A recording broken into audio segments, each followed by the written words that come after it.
السلام علیکم ورحمۃ اللہ وبرکاتہ۔ یہ ایک ایسا بیان ہے جو آپ لوگوں کے لیے میں لایا ہوں۔ بہت ہی انفارمیٹک بیان ہے۔ اس میں آپ لوگوں کو سب کچھ بتایا جائے گا۔ مختصر سا ہے، مگر آپ دوستوں سے التماس ہے کہ ہمارے بیانات کو دیکھا کرے اور شیئر کرے، سبسکرائب کرے ہمارے چینل کو۔ جزاک اللہ۔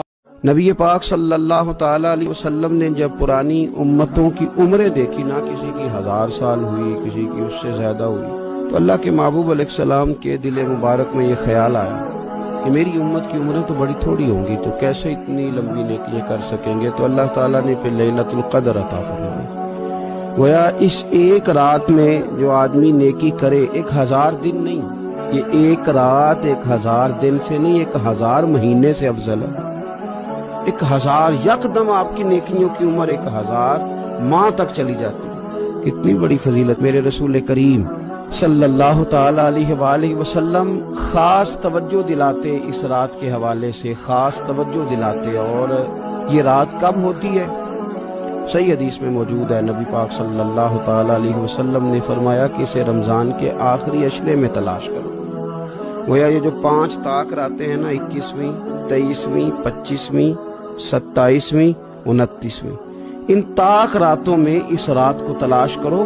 اس رات اللہ کے فرشتے نازل ہوتے ہیں، آسمان دنیا پر، زمین پر فرشتے اترتے ہیں۔ حضرت جبریل امین علیہ السلام انہیں لے کر کے آتے ہیں، اور فرشتے کیا کرتے ہیں کہ جو بندہ اس رات اللہ کی یاد میں موجود ہو، جو بندہ اللہ تبارک و تعالیٰ کے ذکر میں موجود ہو، جو بندہ اس دن اللہ تبارک و تعالیٰ کی بارگاہ میں کسی بھی طور پر حاضر ہو، فرشتے اس کے لیے دعائے مغفرت بھی کرتے ہیں اور رب کی بارگاہ میں التجائے رحمت بھی کرتے ہیں۔ اور ایک روایت میں ہمیں یوں بھی ملتا ہے کہ فرشتے اسے ہاتھ بھی ملاتے ہیں۔ دیکھیے نا کتنی سعادت مندی ہے۔